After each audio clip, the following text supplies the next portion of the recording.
मणिकरण जी, good afternoon. कैसे हैं आप? बढ़िया बढ़िया सुमित जी, आप कैसे हो? बहुत बढ़िया। सा आज एकादशी है, फास्ट रखा हुआ है, तो इट्स ऑस्पिशियस डे। तो लास्ट टाइम जैसे हम एसआईपी की बात कर रहे थे, तो मेरा एक क्वेश्चन यही निकल के आया तो कि एसआईपी या म्यूचुअल फंड को सिलेक्ट कैसे करें, या जैसे आपको बहुत सारे लोग ये पूछते होंगे कि भी सबसे बढ़िया म्यूचुअल फंड कौन सा है, तो how to go about it?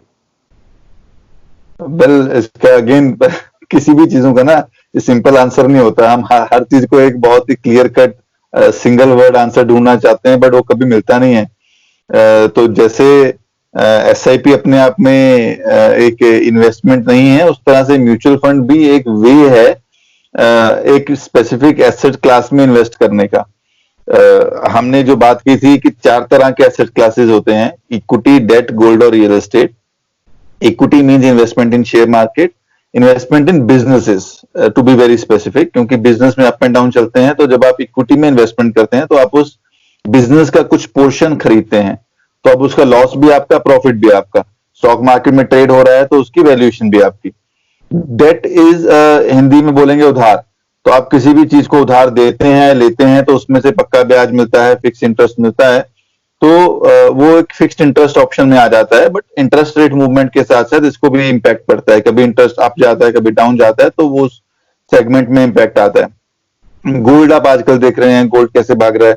तो गोल्ड एक इन्वेस्टमेंट एसेट क्लास है। तो ये उस टाइम पे चलता है जब कुछ ना चल रहा हो, क्योंकि जब कहीं पे आपको समझ नहीं आ रहा कि किस तरफ इन्वेस्टमेंट करनी चाहिए, तो ज्यादा लोग गोल्ड की तरफ जाते हैं। और चौथा रियल एस्टेट, जिसको आप कमर्शियल फॉर्म में या रेजिडेंशियल फॉर्म में, या आजकल रियल एस्टेट इन्वेस्टमेंट ट्रस्ट भी आ गए हैं, उसके थ्रू आप ले सकते हैं। तो बेसिकली हमें म्यूचुअल फंड सिलेक्शन से पहले डिसाइड ये करना है कि हमें किस एसेट क्लास में जाना है, ओके। और किस एसेट क्लास के अंदर कितना एलोकेशन लेना है। देखिए, ये सारी चीजें अगेन मैंने कहा ना, जैसे सिंपल नहीं होती हैं। तो म्यूचुअल फंड सिलेक्शन लोग सीधा स्टार रेटिंग देख के या रिटर्न्स देख के कर लेते हैं, बट एक्चुअल में आपको, आप सिर्फ म्यूचुअल फंड नहीं सिलेक्ट कर रहे हो ना, आपके प्रोफाइल में बहुत सारे इन्वेस्टमेंट इंस्ट्रूमेंट्स हैं। आप सैलरीड हो तो आपका ईपीएफ कटता है, आपको सेफ साइड पे जाना है, आपका पीपीएफ डिपॉजिट होता है। आपको हमेशा से बताया जाता है कि एलआईसी पॉलिसी सिक्योर है, तो आप एक एलआईसी पॉलिसी लेके, एक क्या लोगों के पास तो 50-50 एलआईसी पॉलिसी देखी है मैंने। एफडीज करते हो आप ज्वेलरी परचेज करते हो, तो आपका पैसा लग रहा है हर जगह पे। तो mutual fund is one of the investment option. But interesting चीज ये है म्यूचुअल फंड के अंदर कि आप सिर्फ म्यूचुअल फंड्स के थ्रू हर इन्वेस्टमेंट एसेट क्लास के अंदर एक्सपोजर ले सकते हो। आपको इक्विटी ओके। परचेज करनी है, आप इक्विटी लो। आपको डेट परचेज करना है, आप डेट लो। आपको मिक्स्ड में रहना है, आपको किस तरह के एलोकेशन चाहिए, देयर आर स्पेसिफिक फंड जो हाइब्रिड कैटेगरी में आते हैं। आपको गोल्ड में इन्वेस्टमेंट करनी है, गोल्ड फंड्स अवेलेबल हैं। आपको रियल एस्टेट में जाना है, तो आजकल रियल एस्टेट इन्वेस्टमेंट ट्रस्ट या सेबी ने अप्रूव कर दिया है रियल एस्टेट म्यूचुअल फंड, तो धीरे धीरे वो भी आ जाएगा। तो राइट। आप फाइनेंशियली अपने लेवल पे, क्योंकि जब देखिए, अब गोल्ड में आप क्या इन्वेस्टमेंट करते हैं, आपको नहीं पता कि किस तरह की प्योरिटी मिल रही है, क्या मेकिंग चार्जेस हैं, क्या कॉस्ट कटेगा। तो आपको गोल्ड में इन्वेस्टमेंट ही करनी है, तो why not directly into gold prices. तो प्राइसेस में ही इन्वेस्टमेंट करनी है, तो gold funds is are very good option. Although sovereign gold bonds भी आजकल आते हैं, तो वो भी किसी ना किसी, मतलब नॉट अवेलेबल ऑलवेज, तो आप, but gold funds are always available. Debt side पे आपको फिक्स्ड इनकम चाहिए, आपको फिक्स्ड इंटरेस्ट सेगमेंट में जाना है, वो अवेलेबल है। इंटरेस्ट रेट डाउन हो रहे हैं, आपको किस तरह के फंड में, गवर्नमेंट सिक्योरिटीज में जाना है, कॉर्पोरेट बॉन्ड में जाना है, किस क्वालिटी के पेपर्स में जाना है, वो अवेलेबल है। इक्विटी के अंदर आपको लार्ज कैप में जाना है, मिड कैप में जाना है, मल्टी कैप में जाना है, डाइवर्सिफाइड में जाना है, सब अवेलेबल है। राइट। तो पहले ब्रॉडली हमें ये सिलेक्शन करनी है कि एसेट क्लास हमें कौन सा सिलेक्ट करना है, और जिसको हम टेक्निकल टर्म्स में एसेट एलोकेशन बोलते हैं। जो चीज आपके गोल्स और आपकी रिस्क प्रोफाइल से निकल के आती है। ओके। राइट। बिल्कुल तो ठीक है। रिस्क प्रोफाइल बहुत ब्रॉड टर्म, मतलब हर चीज बहुत ब्रॉड है। इसका सिंपल आंसर नहीं हो सकता जो एक वीडियो देख के या एक टीवी चैनल देख के या हम एक ब्लॉग पढ़ के चीजों को समझ सके।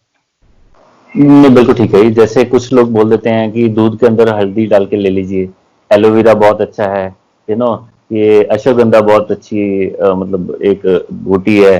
देन आपके पास फीमेल्स के लिए शतावरी बोल देते हैं। बट आयुर्वेद ये भी बोलता है कि आपकी बॉडी की टाइप अलग अलग है, किसी में कफ ज्यादा है, किसी में वात है, किसी में पित्त ज्यादा है।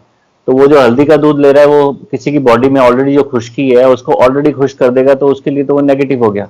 तो सिमिलरली जब हम म्यूचुअल फंड की बात चली, मेरे को ये बड़ा अच्छा पॉइंट लगा कि हम म्यूचुअल फंड से ज्यादा अब टॉपिक आ गया हमारा एसेट एलोकेशन। तो मैंने कहीं पे डिसाइड भी कर लिया कि चलिए, मैं मेरे पास कुछ ऑलरेडी गोल्ड पड़ा था, या मेरा एक महीने का एसआईपी जा रहा है गोल्ड ईटीएफ की तरफ। तो अब मेरे को इक्विटी के अंदर ही एक्सपोजर लेना है, राइट। तो दो ऑप्शन ही बन जाती हैं, या तो मैं डायरेक्ट जाके शेयर खरीद लेता हूँ, ठीक है। दूसरा तरीका होगा कि मैं म्यूचुअल फंड में चले जाऊं। अब म्यूचुअल फंड में भी टाइप्स आ जाएंगी कि भी आपके पास डिफरेंट डिफरेंट प्रोपोर्शन में इक्विटी होगी। तो अगर किसी ने एक ऑब्जेक्टिव डिसाइड कर लिया है कि मेरे को इस टाइप का एसेट क्लास के अंदर मेरे को जाना है, तो क्या उसके बाद एज अ लेमैन, आप एक सिंपल लैंग्वेज में, क्या हम आराम से जो 50 या 60 उस कैटेगरी के अंदर म्यूचुअल फंड्स हैं, उसके बाद उनमें से अच्छा कैसे सिलेक्ट कर सकते हैं? देखिए, बहुत ही सिंपल रखना है अपने आप को, तो there are index funds available. See mutual fund में भी अलग अलग देयर आर मेनी वैरायटीज। जैसे मैंने अभी आपको large cap, mid cap, small cap बोला, तो मार्केट कैपिटलाइजेशन के बेस पे होती है कि large cap is top 100 stocks, mid cap is उस 101 to 250 stocks, and small cap is below 250 stocks, right. तो इस तरह से सेबी की तरफ से डिमार्केशन है। तो अब जितने बड़े स्टॉक में जाएंगे उतनी ज्यादा आपको सेफ्टी मिलती है, क्योंकि बहुत बड़ी कंपनीज हैं, वो इंडिया की लार्जेस्ट कंपनीज हैं। जब आप उसमें इन्वेस्टमेंट करते हैं, टॉप 100 स्टॉक्स की बात कर रहा हूं, तो जैसे निफ्टी है, निफ्टी में 50 स्टॉक्स होते हैं, सेंसेक्स में 30 स्टॉक्स होते हैं, बीएससी 100 में 100 स्टॉक्स होते हैं। तो सेम वे में मिड कैप में comparison to large cap stocks volatility ज्यादा हो सकती है, ऑल्दो ग्रोथ पोटेंशियल भी ज्यादा है, क्योंकि मिड कैप ही आगे जाके लार्ज कैप बनेगा।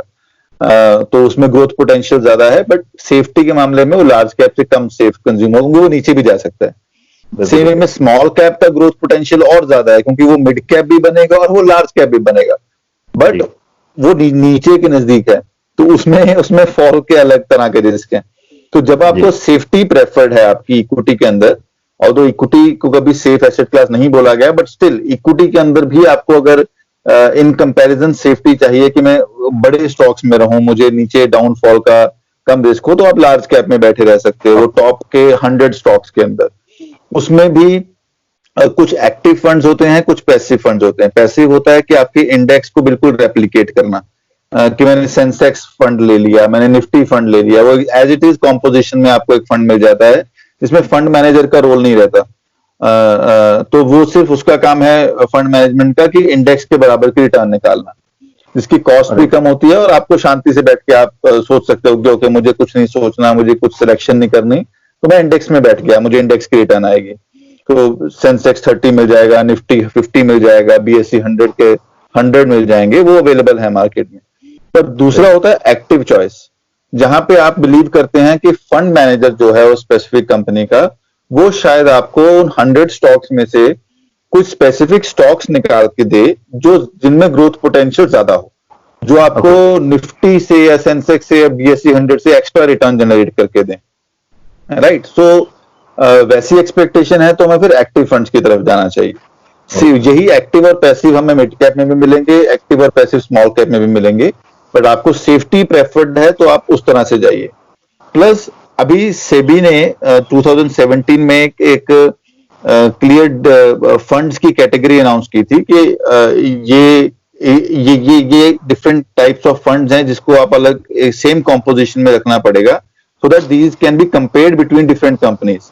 So there are large cap funds, there are large and mid cap funds, there are multi cap funds, multi cap के अंदर भी there are variety, diversified multi cap, value based multi cap, focused multi cap। आप small cap में जाते हो, आपको mid and small cap fund भी है, आपके पास स्मॉल कैप फंड भी है, हाइब्रिड कैटेगरी के फंड्स भी हैं, बैलेंस फंड्स हैं, बैलेंस एडवांटेज फंड्स हैं, एसेट एलोकेशन फंड्स हैं, देयर वैरायटी। तो अगर तो आपको खुद सिलेक्ट करना है, आप बिना किसी एडवाइजर के थ्रू जा रहे हो, तो आई वुड से बहुत सिंपली आप लार्ज कैप फंड में रहो, इंडेक्स फंड में रहो, तो आप सिंपली बैठे रहोगे और धीरे धीरे करके ग्रोथ आती रहेगी। बट आपको ये एक्सेप्ट करना पड़ेगा विदाउट एडवाइजर हो। चक्कर ये प्रॉब्लम वहां पे आती है जब हम एडवाइजर का रोल खुद अपने ऊपर ले लेते हैं, और बाद में फिर सोशल मीडिया में जा जाके चीजों को या स्टार रेटिंग दे दे के चीजों को परचेज करते हैं, और बाद में रिपेंट करते हैं कि हमने क्या किया। तो या तो आप एडवाइजर हो, एडवाइजर को रिस्क प्रोफाइलिंग करने दो, उसको फंड की रिस्क प्रोफाइलिंग करने दो और आपके लिए सुटेबल कैटेगरी और कॉम्पोजिशन निकालने दो। बट अगर आप बिना एडवाइजर के जा रहे हो, बिना खुद डायरेक्टली डीआईवाई हो, क्योंकि डीआईवाई टर्म बड़ी यूज होती है आजकल, और डीआईवाई मुझे हमेशा लगता है कि या तो आपको कुछ प्रोफेशनली मालूम नहीं है, इसलिए बस आप कॉस्ट बचाने के चक्कर में डीआईवाई कर रहे हो। तो अगर आप समझते हो कि हाँ डीआईवाई भी गलत है बट मुझे फिर भी एडवाइजर के बिना जाना है, तो आप इंडेक्स फंड में जाइए। आपको बहुत सिंपली जो आपने मुझसे आंसर पूछा, क्वेश्चन पूछा, तो उसका आंसर ये index fund would be suitable to that person. Right right. नहीं ये तो नहीं, आजकल जैसे कई बार ट्रेंड चल जाता है ना किसी चीज का, 7-8 साल से ट्रेंड चल रहा था योगा का, तो अब किसी पर्सन ने योगा सीखना है तो वो बाबा रामदेव को भी फॉलो कर सकते हैं। यूट्यूब के ऊपर बहुत सारे लोग मतलब प्रैक्टिशनर हैं, वहां से सीख सकते हैं। कोई श्री श्री रविशंकर हैं, उनकी क्रिया को पकड़ लेंगे। अभी पिछले कुछ सालों से सदगुरु, उनका भी काफी पॉपुलर हो गए हैं। तो जो अल्टीमेटली माध्यम तो अलग अलग हो सकते हैं, लेकिन जैसे अभी मेरी कोई मैम है, उनसे बात हो रही थी कुछ देर पहले, तो we were discussing about weight management. तो आई जस्ट आस्कर, मैं क्या मैम आप चलिए बाकी जो चीजें चल रही हैं चलते रहने दीजिए, डाइट मैनेजमेंट डिफरेंट हो गया, आप सूर्य नमस्कार क्यों नहीं स्टार्ट करते, you know it is very good for health. और I think I seen many many cases जहाँ पे सूर्य नमस्कार से उनको वेट लॉस बहुत फास्ट हुआ है, बहुत ज्यादा लाइफ में कुछ और चेंजेस करे बिना। अब फिर प्रश्न ये आ जाता है कि भी क्या खुद करें, किसी से सीखें, ऑनलाइन सीखें, या किसी प्रॉपर आप क्वालिफाइड प्रैक्टिशनर अंडर गाइडेंस करके करें। अब यही सारे वो तरीके हैं। अब वेट ज्यादा है तो हो सकता है कि खुद करने की कोशिश करें तो कोई ना पता लगे जी कमर में लचक आ गई। ऑनलाइन कहीं पे देख रहे हैं तो हो सकता है शुरू में बहुत अच्छा रहे एक्सपीरियंस, बाद में खराब हो जाए। हो सकता है सारा का सारा एक्सपीरियंस ही बहुत बढ़िया रहे। तो एक्सपेरिमेंटेशन की बात आ जाती है। तो जहां से सबसे सिंपल तरीका ही होता है कि आप किसी प्रैक्टिशनर के पास जाएं, यानी कोई आश्रम है वहां चले जाइए, कुछ टाइम लगाइए और प्रॉपर सीख के आइए, ताकि आपको ये भी पता लगेगा कि क्या चीजें नहीं करनी है। तो पिछले कुछ सालों से जब से गूगल या नेट वगैरह बहुत ज्यादा लोग हायर करने लगे हैं, तो लोगों के अंदर ये मिसकंसेप्शन भी बन गया कि सारे काम हम खुद कर सकते हैं, राइट। तो मैं वही कॉस्ट बेनिफिट एनालिसिस की बात करता हूँ कि अगर आपने किसी को हायर भी कर लिया और वहां से कुछ राय लेने के लिए आपने कुछ फी दे भी दी, तो अगर आपका मैग्नीट्यूड ऑफ फंड्स काफी ज्यादा है, तो अगर आपको 0.5% भी ज्यादा रिटर्न आ गई तो आपको तो बहुत मल्टीपल बेनिफिट हो सकते हैं। तो अब यहीं पे बात आ जाती है कि अगर किसी पर्सन ने कहीं पे गाइडेंस लेनी है, या मैं इसको और तरीके से कहूँ तो म्यूचुअल फंड बाय करने के क्या क्या तरीके हो सकते हैं, कुछ सही या गलत मैं नहीं लूंगा, लेकिन क्या क्या तरीके से एक नया पर्सन अगर म्यूचुअल फंड में आ रहा है तो कहाँ कहाँ जाके वो बाय कर सकता है, या लोग कैसे करते हैं इन चीजों को। देखिए, पहले तो मैं थोड़ा सा आपका सूर्य नमस्कार वाले एग्जाम्पल को एक्सटेंड करना चाहूंगा। मैं बहुत बार अपने क्लाइंट्स को एक एग्जांपल देता हूं कि क्या विराट कोहली को कोच चाहिए क्या?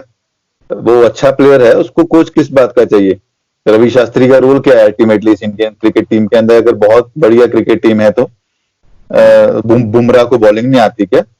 राइट, रोहित शर्मा कम अच्छा प्लेयर है विराट कोहली से, उसको भी कोचिंग में। अल्टीमेटली कोच का रोल है, कोच आपको आपसे अलग ऑब्जर्व करता है। आप एक चीज के अंदर, एक गेम के अंदर किस तरह से बिहेव कर रहे हैं, आपको उस तरह से कैसे बिहेव करना चाहिए।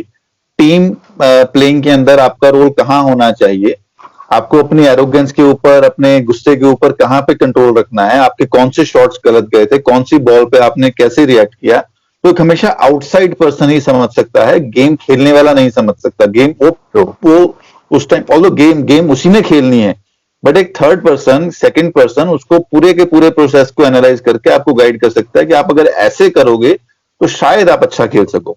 ऑल्दो सिचुएशन के अंदर आप किस तरह से रिएक्ट करते हो वो अलग बात है, राइट। तो सेम वही रोल एक हमेशा प्लानर का होता है, क्योंकि देखिए इन्वेस्टमेंट की रिटर्न प्लानर ने नहीं निकालनी।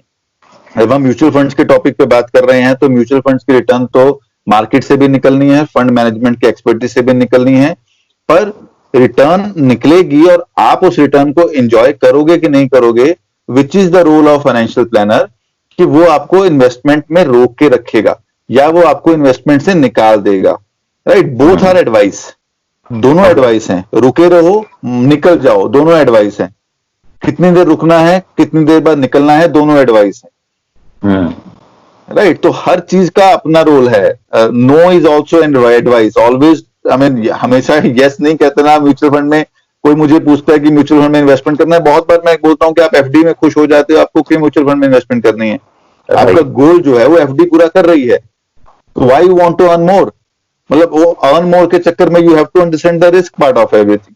तो बेहतर है कि जब अगर हम ये ढूंढना चाह रहे हैं कि कहां से म्यूचुअल फंड परचेज कर रहे हैं, उससे पहले हमें आंसर करना चाहिए कि म्यूचुअल फंड परचेज ही क्यों करने हैं।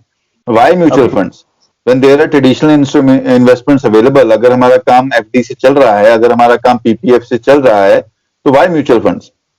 राइट। तो उस चीज का आंसर मिलेगा तभी जाके हम हाउ पे आएंगे। और फिर लास्ट में व्हाट की बात होती है कि ओके अब हाउ कैसे परचेज करना है, व्हाट कौन सा परचेज करें। तो जब हम व्हाट डिस्कस कर चुके हैं, आप इसलिए जब ये क्लियर हो गया कि हमें जाना है फंड्स में, तो अब आप डायरेक्टली म्यूचुअल फंड ऑफिस में जा सकते हैं, आप वहां पे फॉर्म भर सकते हैं, आप परचेज कीजिए वो फॉर्म।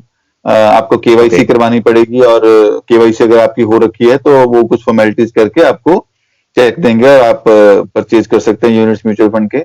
या आप ऑनलाइन जा सकते हैं, ऑनलाइन हर एक म्यूचुअल फंड की साइट्स अवेलेबल हैं, हर एक साइट पे जाके आप अपना अकाउंट क्रिएट कीजिए और परचेज कीजिए। There are different mutual fund platforms also, like mutual fund utility, या इवन पेटीएम के थ्रू भी आप परचेज कर सकते हैं आजकल, तो वो भी करेक्ट। ऑप्शन है। काफी ज्यादा फंड्स परचेजिंग के ऑप्शन है। डायरेक्टली आप डायरेक्ट म्यूचुअल फंड में जाते हैं, रेगुलर म्यूचुअल फंड्स में जाते हैं, तो रेगुलर इज विद डिस्ट्रीब्यूटर, जिसमें कमीशन इन्वॉल्व होती है और थोड़े से एक्सपेंसेस ज्यादा होते हैं। और direct is you are dealing directly with the mutual fund company, और उसमें एक्सपेंसेस कम होते हैं। तो ये जो एक्सपेंसेस पार्ट है, ये यहाँ पे इन्वेस्टर को कई बार सोच में पड़ जाता है कि मुझे ज्यादा एक्सपेंसेस पे करने चाहिए, बिकॉज देयर आर मेनी अजीब वीडियोस अवेलेबल जो ये प्रिटेंड करते हैं ये कि आप 1% या 50 पैसे कॉस्ट बचा के आपका 25 साल में 25 लाख बच जाएगा, आप इतनी रिटर्न कमा लेंगे, ये हो जाएगा। मुझे हमेशा से एक चीज लगी है कि इन्वेस्टर अगर इन्वेस्टमेंट में रोका रहेगा तो ही तो कमा पाएगा। और इन्वेस्टर को इन्वेस्टमेंट में रोके रखने के लिए उसकी बिहेवियर मैनेजमेंट इंपॉर्टेंट है, उसकी इन्वेस्टमेंट मैनेजमेंट इंपॉर्टेट नहीं है। राइट। क्योंकि आपकी लाइफ में इतने सारे इंस्टेंसेस आते हैं। आजकल का टाइम ले लीजिए, कोविड टाइम्स है, तो जब 2000 मार्च 23 में लॉकडाउन लगा था और उस टाइम पे मार्केट का जो हाल था, तो हमने भी वीडियो बनाया था, इफ यू रिमेंबर, हमने right time to exit investments का वीडियो बनाया था, क्योंकि that was the time everyone was fearful कि हमें रहना चाहिए, नहीं रहना चाहिए, हमें निकल जाना चाहिए। बहुत लोग निकले भी थे उस इन्वेस्टमेंट्स में से। पर धीरे धीरे जब मार्केट रिकवर की, और चाहे मार्केट की रिकवरी का कोई सिर पैर नजर नहीं आ रहा, बट मार्केट रिकवर की, राइट, हम लो से काफी 42% ऊपर आ चुके हैं। तो जो लोग उस टाइम पे निकल गए थे वो आज के डेट में रिपेंट करते हैं कि हम क्यों निकले। और जो बैठे रहे वो आजकल ये भी सोचते हैं कि अब मार्केट बढ़ गई है, इसका पता नहीं कब गिर जाए, हम निकल जाएं। तो there are without any reason investment हुई, विदाउट एनी रीजन आप एग्जिट किए, विदाउट एनी रीजन दोबारा से परचेज कर लेंगे। और reason actually without any reason means without any understanding and reasoning कि आप ऐसा क्यों कर रहे हैं, बट आप जस्ट एक रिटर्न को देखते हुए और जस्ट एक पैनिक, एक रिस्क परसेप्शन आपके माइंड में है कि नहीं ये हो जाएगा, नहीं वो हो जाएगा, this is all behaviour, right. तो आपका डर जो है, आपका एक्साइटमेंट जो है, ये आपकी फीलिंग्स हैं जो अल्टीमेटली आपको एक एक्शन लेने पे मजबूर करती हैं, और आप उस एक्शन को ले तो लेते हैं और उसके बाद शायद वो एक्शन सही नहीं होता आपके लिए। कई बार अगर सही होता है तो आपको कॉन्फिडेंस आ जाता है, नहीं मुझे ये बाबा करना चाहिए। अगर वो बाबा करते हैं तो हमेशा जरूरी नहीं है वो एक्शन रिपीट कर करके आप ठीक रहें, आप आपकी वेलनेस में कुछ इंप्रूवमेंट हो। तो रिटर्न कभी भी कॉस्ट देख के नहीं आती, ऑल द कॉस्ट एक इंपॉर्टेंट फैक्टर है, बट हमेशा से रिटर्न इन्वेस्टमेंट में रुकने से आती है। और रुकना जो है वो अगेन एक माइंड गेम है, जो आपको इतने लाइफ में इतने नंबर्स दिखाएगा, इतने सर्कमस्टांसेस में लेके जाएगा, इतनी मिसमैनेजमेंट या मैनेजमेंट के एग्जांपल्स आपके सामने आएंगे, जहां से आपको समझ में आएगा कि मैंने रिटर्न कमाई कि नहीं कमाई। और जो वो 0.5% या 1% जो आपको एक्स्ट्रा रिटर्न जनरेट करके एक डायरेक्ट म्यूचुअल फंड दे रहा है, आई बिलीव उससे ज्यादा रिटर्न आपको एक एडवाइजर दिला सकेगा, क्योंकि वो आपको इन्वेस्टमेंट करना और इन्वेस्टमेंट में रुकना समझाता है, सिखाता है, और आपको हैंड होल्ड करता है। वो कॉस्ट के चक्कर में आप कैच खेलते रहेंगे, ना कॉस्ट रहेगी, ना आपकी इन्वेस्टमेंट बचेगी, और रिटर्न्स के चक्कर में आप कंफ्यूज होते जाएंगे। बिल्कुल ठीक है। तो बट फिर भी सच्चाई ये है जी कि मेरे ख्याल से I don't know the percentage, क्योंकि I am not exactly from the field. तो फिर भी बहुत सारी मेजॉरिटी जो लोग होते होंगे वो खुद ही इन्वेस्ट करते होंगे। उन्हीं के लिए ये वेबसाइट्स हैं जहाँ पे बहुत सारे कंपैरिजन मिल जाते हैं, या तो क्या ऐसी भी अगर कोई पर्सन वाकई इस टाइप की कोई स्टडी वगैरह करने के जा रहे हैं, तो जो ये वेबसाइट्स के ऊपर रेटिंग की होती हैं या जो वहाँ पे जो डेटा दिया जाता है, तो क्या वो वाकई रिलायबल होता है या उनके अंदर भी कुछ गूफअप हो सकता है किसी भी तरीके का? नहीं, डेटा रिलायबल होता है। डेटा भी ओके। एक्चुअली डेटा कहाँ से निकलता है? म्यूचुअल फंड की फैक्ट शीट से डेटा निकलता है, जो वो डेटा खुद शेयर करते हैं, वहां से चीजें ओके। निकल के आती हैं। इट्स जस्ट कि आपसे कोई भी डेटा हो ना, आप डेटा को किस तरह से एनालाइज करते हैं, क्या देखते हैं, that is important.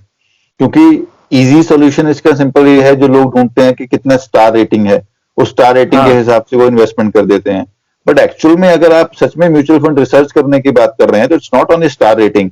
Fund manager का टेन्योर कितना है, उस फंड ने अल्फा कितना जनरेट किया था, alpha means extra return from the index, उस फंड का बीटा ओके। कितना है, वो कितना सेंसिटिव है एज कम्पेयर टू इंडेक्स, उसका स्टैंडर्ड डिविएशन कितना है, रिस्क कितना है उसके अंदर, उसके एवरेज रिटर्न क्या है। लोग रिटर्न को भी अलग तरह से देखते हैं, लोग पॉइंट टू पॉइंट रिटर्न देखते हैं, जो चीजें चेंज हो जाती हैं कि मेरा 2005 में इन्वेस्टमेंट की थी जनवरी 2005 में, तो जनवरी 2020 में मेरी क्या रिटर्न आई है, राइट। तो ये तो हो गया पॉइंट टू पॉइंट रिटर्न कि आपने इस दौरान देख लिया। बट ये point two point return change होती रहती है। कल अगर हम्म। मार्केट गिर जाती है तो फिर से पॉइंट चेंज हो गया, अगले दिन फिर मार्केट अप हो जाती है, फिर पॉइंट चेंज हो गया। तो आप उस रिटर्न पे डिपेंड नहीं रह सकते। इसलिए राइट। बेहतर तरीका ये है रिटर्न देखने का, जिसको हम बोलते हैं रोलिंग रिटर्न। अब रोलिंग ओके। रिटर्न मतलब कि जनवरी 1 को 2005 को इन्वेस्टमेंट किया था, तो अगले 15 सालों में क्या रिटर्न आई। जनवरी 2 2005 को क्या इन्वेस्टमेंट किया था, तो 15 सालों बाद क्या रिटर्न आई। जनवरी 3 2005 को क्या रिटर्न क्या इन्वेस्ट किया था, तो 15 सालों बाद क्या रिटर्न आई। तो दैट वे आप ओके। पर डे की इन्वेस्टमेंट को अपने इन्वेस्टमेंट होराइजन के हिसाब से रोल करके देखते हैं। तो उससे आपको ओके। फंड के एवरेज रिटर्न समझ में आती है, कि कंसिस्टेंसी समझ में आती है कि how consistent the fund is.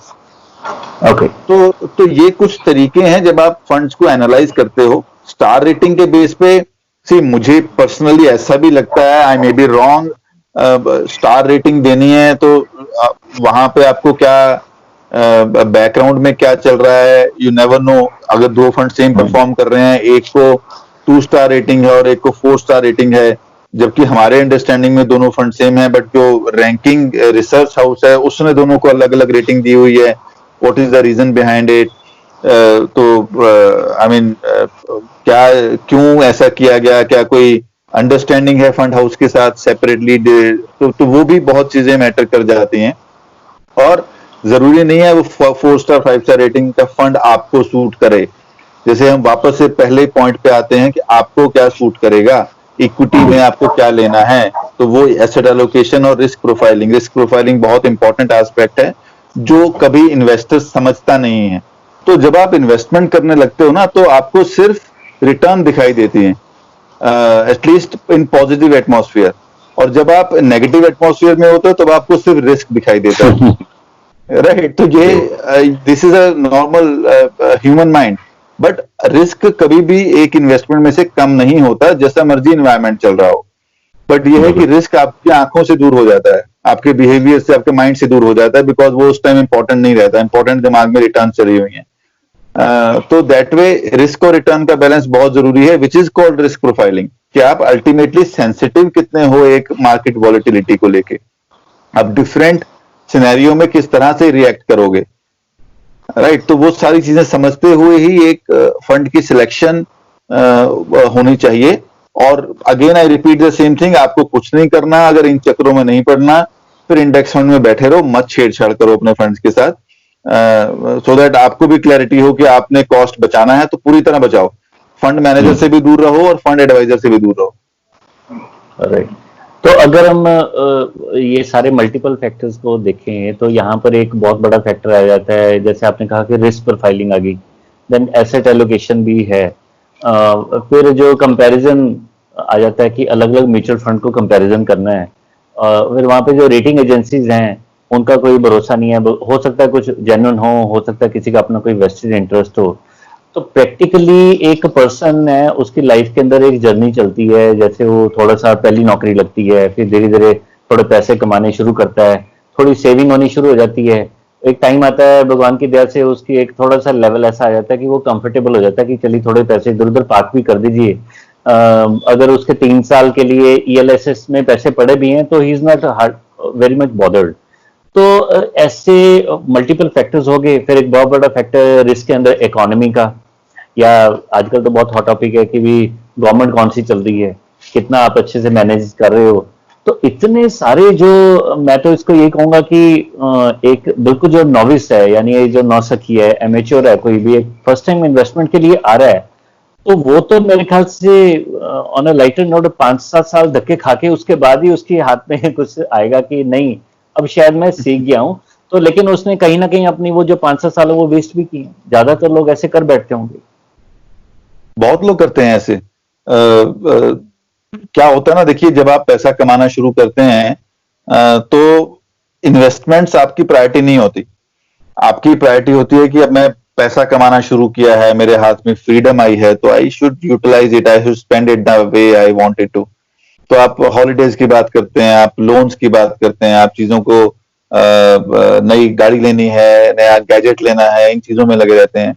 तो ईएमआई जब आती है आपकी लाइफ में, आपकी लाइफ तो आप धीरे धीरे करके एक हैबिचुअल बन जाते हैं उस चीजों में। तो आपको 2-3 साल बाद सैलरी कम लगनी शुरू हो जाती है, फिर आप जॉब ढूंढते हैं, फिर आप धक्के खाते हैं जॉब में। तो उन सारे सिनेरियोज में काफी गलतियां करते हैं, काफी गलत प्रोडक्ट्स में होते हैं।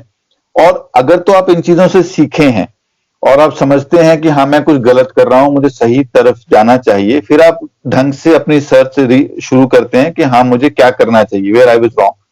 तो बहुत लोग इसको एक बिलीफ बना के बैठ जाते हैं कि नहीं सब गलत है तो मुझे कहीं नहीं जाना। तो वो भी एक बहुत ही गलत नोशन बन जाता है कि ओके, जैसे हम बात कर रहे हैं कि कई बार फिक्स डिपॉजिट में रह के गोल अचीव हो जाते हैं, बट बहुत बार फिक्स डिपॉजिट में रह के गोल दूर दूर तक अचीव नहीं हो सकते। आप एलआईसी पॉलिसी में सिक्योर फील करते हैं, बट एलआईसी पॉलिसी की 4-5% रिटर्न एजुकेशन की या मेडिकल की 10% इन्फ्लेशन को बीट नहीं कर पाते। आपको कहीं ना कहीं इक्विटी जैसे इंस्ट्रूमेंट्स में आना पड़ेगा, बट वो सिलेक्शन क्या करनी है, कैसे करनी है, सबसे बड़ी चीज उसमें स्टिक कैसे रहना है, प्रोसेस बना के उसको फॉलो कैसे करना है, डिसिप्लिन कैसे बनाना है, उसके लिए डेफिनेटली आपको कोच चाहिए। बट आप जब इजी सॉल्यूशन की तरफ जाते हो तो यस, पहले भी आप इजी सॉल्यूशन में फंसे थे, अब दोबारा से आप इजी सॉल्यूशन में फंस जाओगे। तो जहां पे प्रोफेशनल आ गए वहां पे कॉस्ट आ गई। आप डायरेक्ट स्टॉक्स भी तो परचेज कर सकते हो, why mutual funds? Direct stocks purchase करने में या तो एक्सपर्टीज चाहिए, राइट, या आप म्यूचुअल फंड्स के पास जाते हो या पीएमएस हाउस के पास जाते हो, उनको बोलते हो जी आपकी प्रोफेशनल फंड मैनेजमेंट है, आपका ये एक्सपेंस रेशियो है, हम पे करने को तैयार हैं, हम म्यूचुअल फंड में इन्वेस्ट करेंगे। फिर अब अगला स्टेप आता है, किसी को नहीं मालूम म्यूचुअल फंड कैसे सिलेक्ट करना है, तो एक एडवाइजर के पास जाता है, वो बोलता है कि मुझे इन्वेस्टमेंट में सिलेक्शन बताओ कैसे करनी है, तो वो म्यूचुअल फंड का डिस्ट्रीब्यूशन आ जाता है। फिर उसका अगला स्टेप जाता है कि इन्वेस्टर बोलता है कि म्यूचुअल फंड तो एक इंस्ट्रूमेंट है, there are so many instrument, मेरी फाइनेंशियल लाइफ में गोल्स भी हैं, मेरी लाइफ इस तरह से चलनी है और I am very busy in my profession और मुझे ग्रो करना है प्रोफेशनली भी और पर्सनली भी, बट मैं मनी मैनेजमेंट पे ध्यान नहीं दे पा रहा हूं क्योंकि मुझे वो 2 फैक्टर ज्यादा इंपॉर्टेंट लगते हैं, बट मैं मनी मैनेजमेंट को भी इग्नोर नहीं करना चाहता। That is the time when person starts looking for the financial planner.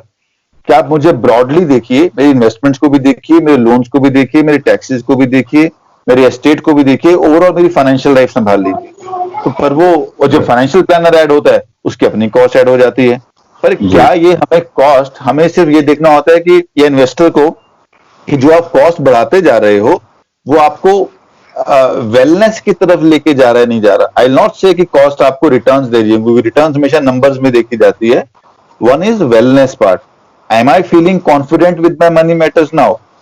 क्या मैं हर चीज को ढूंढने के लिए पहले 4 जगह टाइम लगाया करता था, वेबसाइट सर्च करता था, किसी से बात करता था, अब मेरे पास एक वन स्टॉप सॉल्यूशन है जिससे जाके मैं समझ सकता हूँ उसने जो भी किया हुआ है, very much organised. I know कि मेरा इस गोल पे, इस टाइम पे, इस इन्वेस्टमेंट के अंदर ये अमाउंट रखा हुआ है, वो मेरी गोल में पूरा आ जाएगा। तो सब ऑर्गेनाइज स्ट्रक्चर आपके सामने है इस टाइम पे, राइट। तो हम वापस आते हैं कि डायरेक्ट इक्विटी, आपको अगर direct equity, direct bond, direct ये अगर कॉस्ट ही बचानी है तो टाइम लगाओ जितना लगाना चाहोगे आप।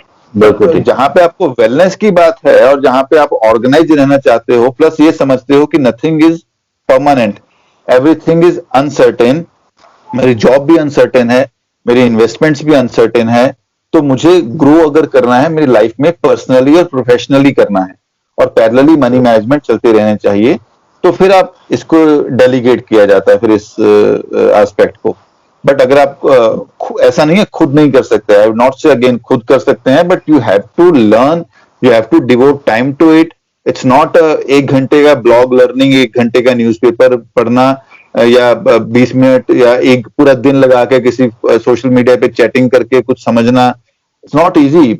मार्केट में प्रोफेशनल ऐसे नहीं बैठे हुए, हम लोगों ने 17-18 साल अगर इन चीजों में लगाए हैं तो उसका भी कोई रीजन है। नहीं, देखिए वही होता है ना कि डॉक्टर कह लीजिए, इंजीनियर कह लीजिए, या कोई आर्टिस्ट है, या कोई चार्टर्ड अकाउंटेंट है, तो जब उसको एक डिग्री मिल जाती है तो उससे पहले कई साल की उसकी प्रोफेशनल उसको गाइडेंस लेनी होती है, एजुकेशन लेनी होती है। उसके बाद वो प्रैक्टिस करता है, यही वर्ड यूज किया जाता है। चाहे डॉक्टर है, इंजीनियर कहीं जाके इंटर्नशिप कर रहा है, सीए भी जाके इंटर्नशिप कर रहे हैं, तो आर्टिस्ट है वो भी कहीं ना कहीं किसी के पास जाके कुछ ना कुछ सीखेगा। तो अल्टीमेटली एक टाइम आता है जब वो comfortably he become a professional, कि जब लोगों को वो साथ वो पब्लिक डीलिंग स्टार्ट हो जाती है। तो उसने एजुकेशन भी ली और प्रैक्टिस की, उसके बाद उसके पास एक पर्टिकुलर स्किल्स सेट अक्वायर हुआ है, then he is an expert in his or her field. उसके बाद ही वो लोगों को गाइडेंस दे सकता है। तो यहाँ पे चॉइस लोगों को करनी है कि या तो आप उस स्किल सेट को डायरेक्टली प्रोफेशनली एक्वायर करिए, या आप किसी की मदद के साथ फी पे करिए, वहां से ले सकते हैं। अगर आपको डायरेक्ट ही चलना है तो क्या होता है कि भी किसी भी जैसे कहते हैं कि किसी पर्सन ने डेफिनेशन दी थी कि एक्सपीरियंस एक्सपीरियंस क्या हुआ कि आपके कुछ लगातार फेलियर्स आए, फिर एक दो सक्सेसफुल इवेंट्स हुए, और over a period of time आपके जो सक्सेसफुल इवेंट्स हैं वो बढ़ जाते हैं, और जो आपके फेलियर्स हैं वो धीरे धीरे कम हो जाते हैं। तो यहीं पर बात आ जाती है कि या तो आप हिट एंड ट्रायल करते रहिए, खुद ही जिसे कहते हैं अपना कुछ नुकसान करिए, सीख आप भी जाएंगे। ऐसा नहीं है कि भी कोई इतनी बड़ी रॉकेट साइंस है, बट राइट। वही देखना है कि जो 5-7 साल का जो हमने टाइम वेस्ट किया है वो स्किल अक्वायर करने का, वही अगर हम किन्हीं को फाइनेंशियल प्लानिंग के लिए या एडवाइस के लिए हायर कर लेते हैं, यानी मैंने सेल्फ मेडिकेशन की या मैं एक डॉक्टर को फीस दी, वहां से मैंने अपना इलाज करा लिया, तो हालात बिगड़ने से भी बच गए और हमने अपना टाइम भी बचा लिया। तो आज इस टॉपिक के ऊपर आपने जो information the, thank you very much. हम बहुत जल्दी मुलाकात करेंगे sir. Thank you very much. Thank you so much. Thank you.